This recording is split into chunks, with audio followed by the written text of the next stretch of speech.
حضرت مفتی صاحب، حضرت مفتی محمد زاہد صاحب سے ہم درخواست کرتے ہیں برائے کرم تشریف لائیں، اپنی قیمتی نصیحتوں سے ہم تمام کو محسوس فرمائیں۔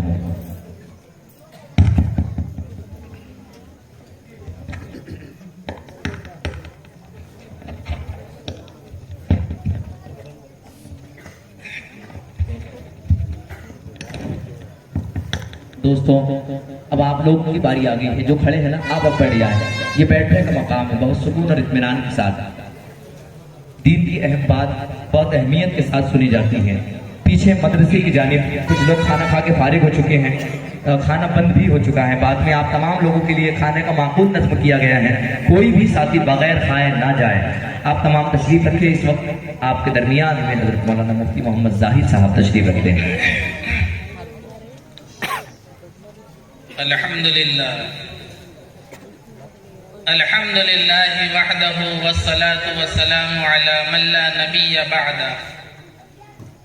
اما بعد فاعوذ باللہ من الشیطان الرجیم، بسم اللہ الرحمن الرحیم،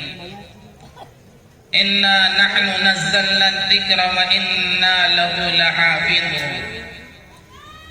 وقال النبی صلی اللہ علیہ وسلم،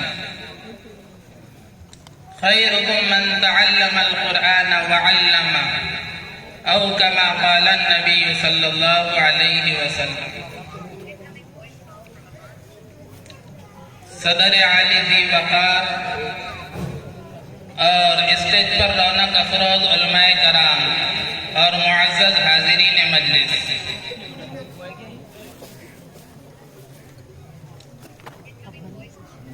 دراصل حضرت کے حکم سے یہاں پر آپ حضرات کے سامنے بیٹھنے کا موقع ملا ہے، چونکہ حضرت کا حکم تھا اس لیے آپ حضرات کے روبرو ہونا پڑا۔ میں آپ کے اور حضرت کے درمیان زیادہ دیر حائل نہیں رہوں گا، چند مختصر باتیں جو ذہن کے اندر ہے وہ آپ حضرات کے ہوش گزار کر کے اپنی جگہ لوں۔ معزز حاضرین گرامی، جیسا کہ آپ حضرات بڑے لمبے وقت سے اور کافی دیر سے مدرسہ حاضہ کے ننھے منھے معصوم سے طلبہ کا شاندار پروگرام سماعت کر رہے تھے، یقیناً دل ہی دل کے اندر آپ حضرات کو بڑی خوشی ہوئی ہوں گی، اور آپ حضرات طلبہ کے اس پروگرام کو سن کر دل ہی دل کے اندر جھوم رہے ہوں گے کہ کتنے معصوم مدرسے کے طلبہ ہیں، اور کیسے ہی زبردست انداز میں بالکل پوری بے باکی کے ساتھ اور پوری بہادری اور شجاعت کے ساتھ آپ حضرات کے سامنے دین کی بڑی اہم اور ضروری باتیں پیش کر رہے تھے۔ یہ اس پوری بستی کے لیے اور اہلیان بستی کے لیے بہت بڑے فخر کی بات ہے، چونکہ یہ مہمانان رسول ہے، اور اللہ کا کلام اور اللہ کا وہ کلام کہ جب سے دنیا بنی ہے تب سے لے کر آج تک اس کلام پاک سے زیادہ مقدس اور پاکیزہ کوئی کتاب دنیا کے اندر نازل نہیں ہے۔ سب سے افضل اور سب سے زیادہ اہم اور مقدس جو کتاب ہے وہ اللہ رب العزت نے کلام پاک کی شکل میں قرآن کریم حضرت محمد مصطفیٰ صلی اللہ علیہ وسلم کے اوپر نازل فرما کر ہم تمام کے اوپر بڑا فضل اور کرم کا معاملہ فرمایا۔ کلام پاک کی یہ طلبہ اس مدرسے کے اندر تلاوت کرتے ہیں، صبح سے لے کر شام تک اس کو یاد کرتے ہیں، اور صبح سے لے کر شام تک اس مدرسے کے اندر قال اللہ اور قال الرسول کی صدائیں بلند ہوتی ہے۔ اس لیے اس بستی کے تمام ہی لوگ اس بات کے بہت زیادہ مستحق ہے کہ ان کی خدمت کے اندر مبارکباد پیش کی جائے۔ لہذا میں اپنی جانب سے اور تمام ہی علماء کرام کی جانب سے، تمام ہی مہمانان کی جانب سے اس بستی والوں کو بہت بہت مبارکباد پیش کرتا ہوں۔ دوستوں اور بزرگوں،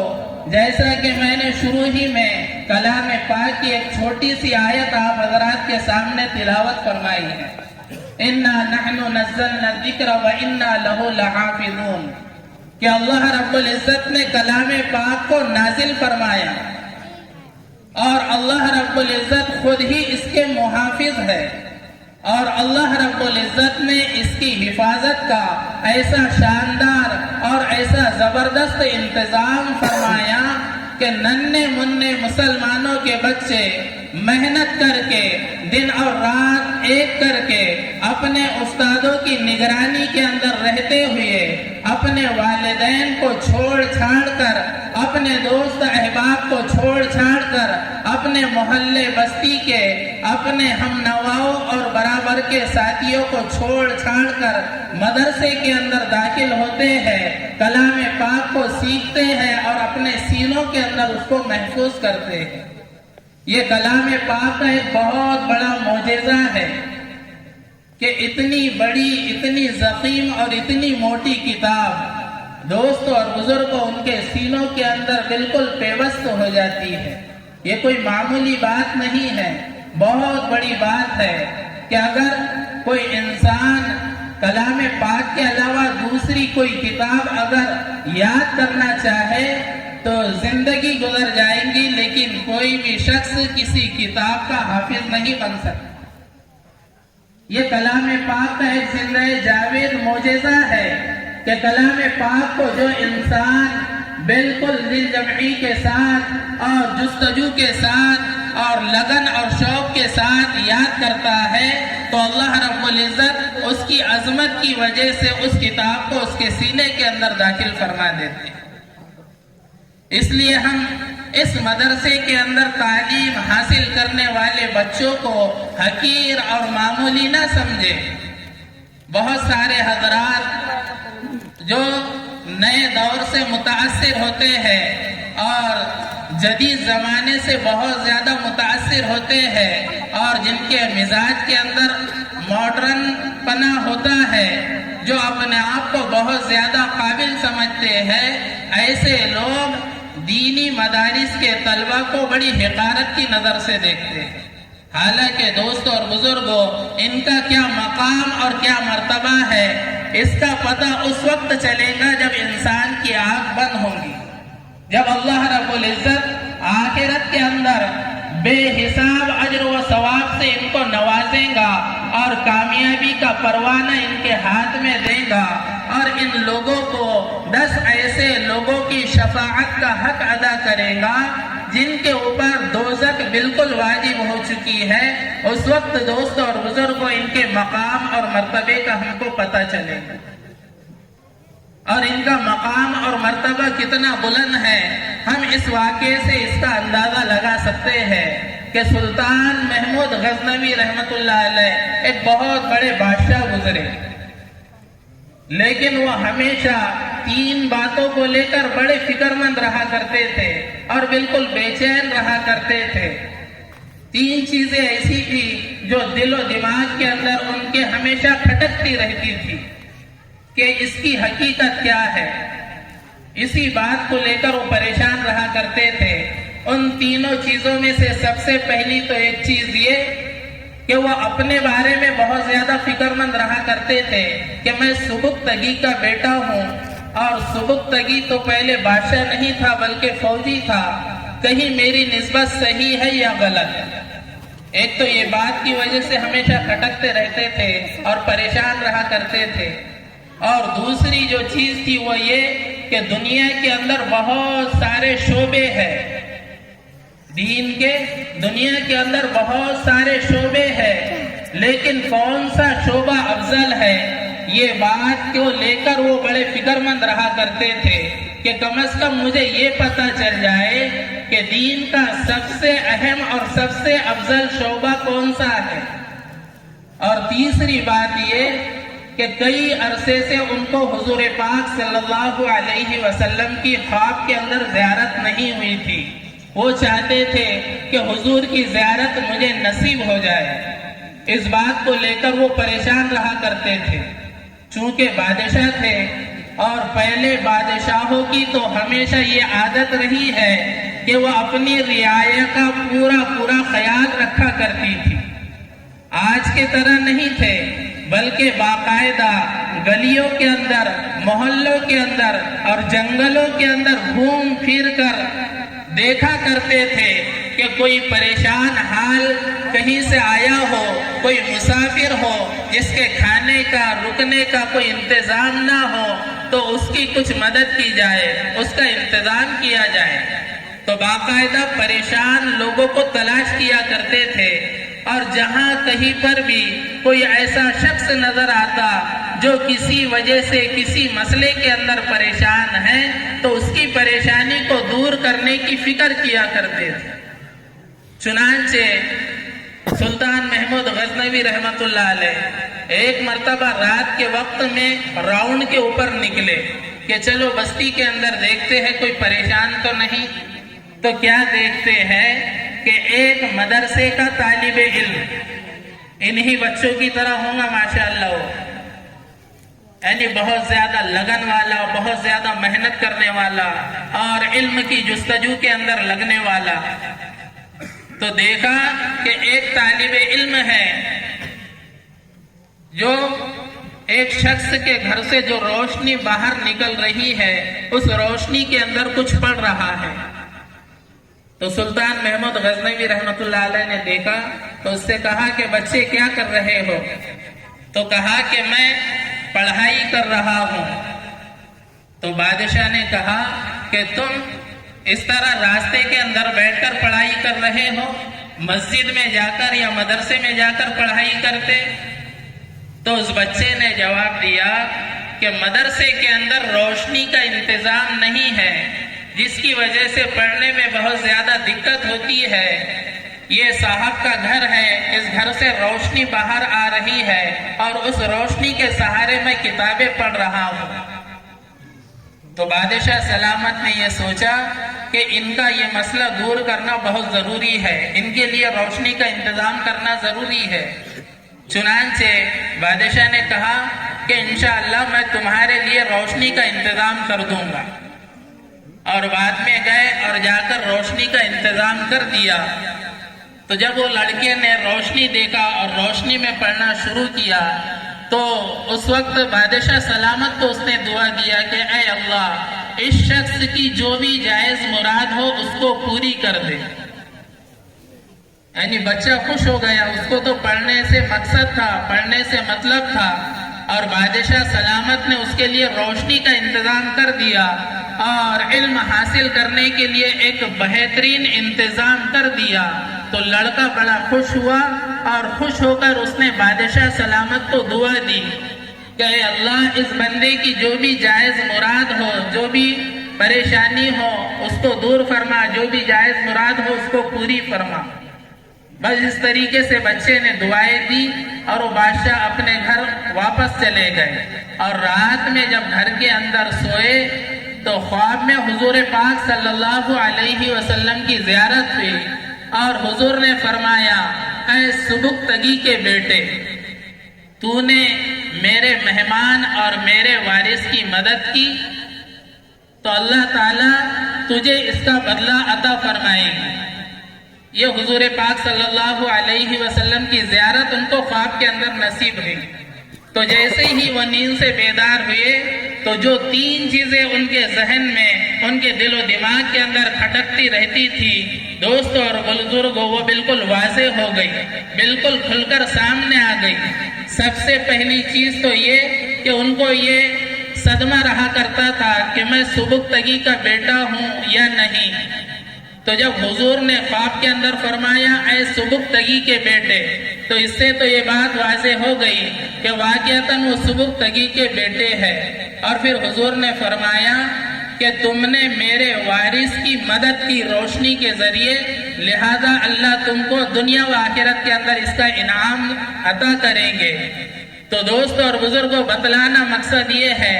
کہ یہ لوگ جو مدارس کے اندر پڑھتے ہیں ننھے منھے معصوم سے بچے، یہ کوئی معمولی ہستیاں نہیں ہوتے. اللہ کے پاس ان کا کیا مقام اور مرتبہ ہوتا ہے، اس واقعے سے وہ چیز واضح ہو جاتی ہے کہ جو 3 شعبے ہیں کہ جو ہے علم کا شعبہ، یہ سب سے افضل ہے، سب سے زیادہ فضیلت والا شعبہ ہے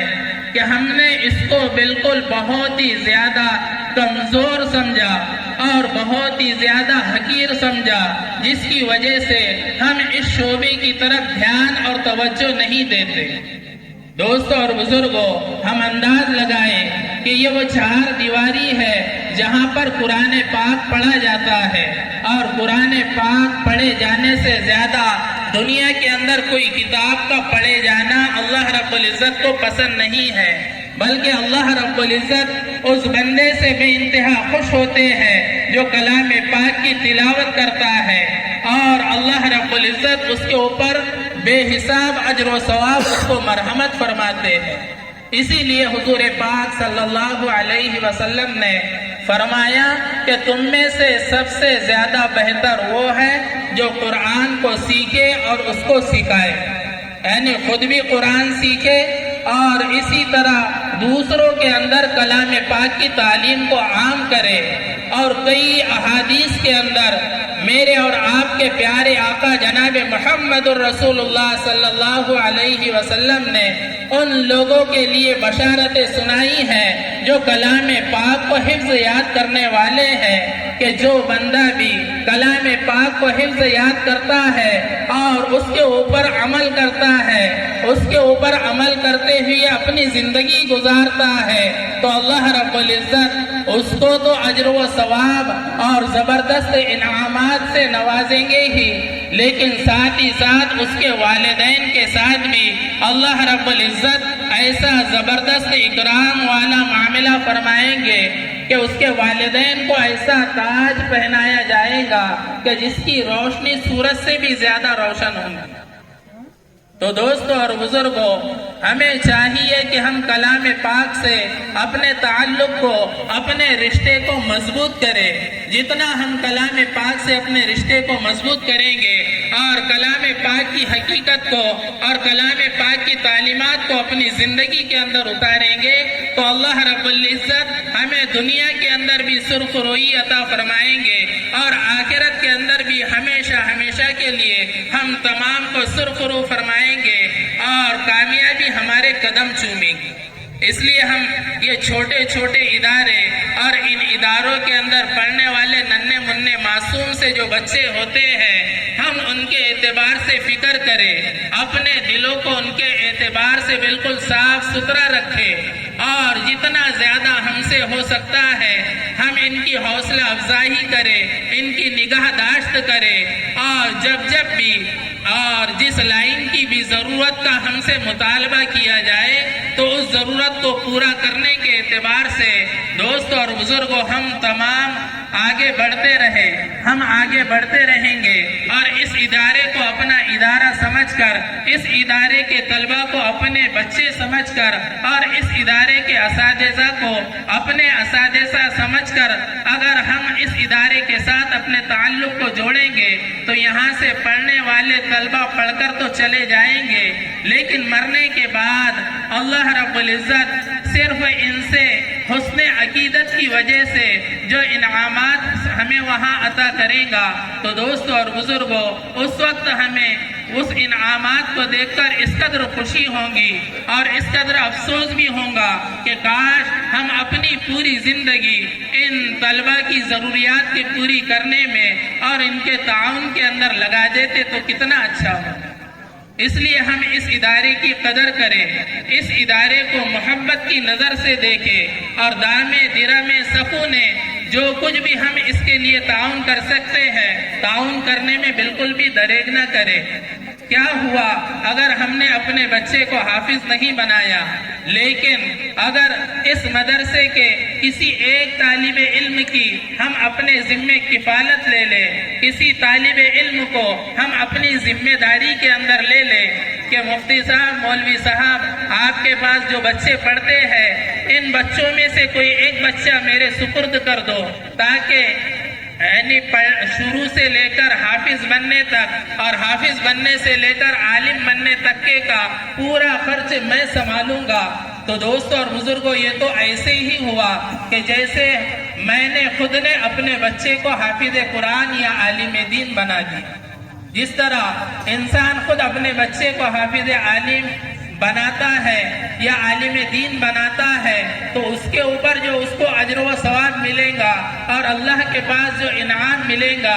اسی طرح دوستو اور بزرگوں، اگر اس ادارے کے کسی ایک طالب علم کی ہم نے ذمہ داری اپنے ذمے لے لی تو اللہ رب العزت اکرام کا وہ تاج ہمیں عطا کریں گے جو حقیقی بچے کے حافظ بننے کے اوپر اللہ رب العزت نے عطا کرنے کا وعدہ فرمایا ہے۔ بس یہی چند کلمات ختم کر کے میں آپ حضرات سے اجازت چاہتا ہوں۔ اللہ رب العزت سے دعا ہے کہ اللہ رب العزت کہیں سنی باتوں پر ہم تمام کو عمل کرنے کی توفیق عطا فرمائے، اور مخصوص طور پر دعا کرتا ہوں کہ اللہ رب العزت اس ادارے کو دین دوگنی رات چوگنی ترقی عطا فرمائے۔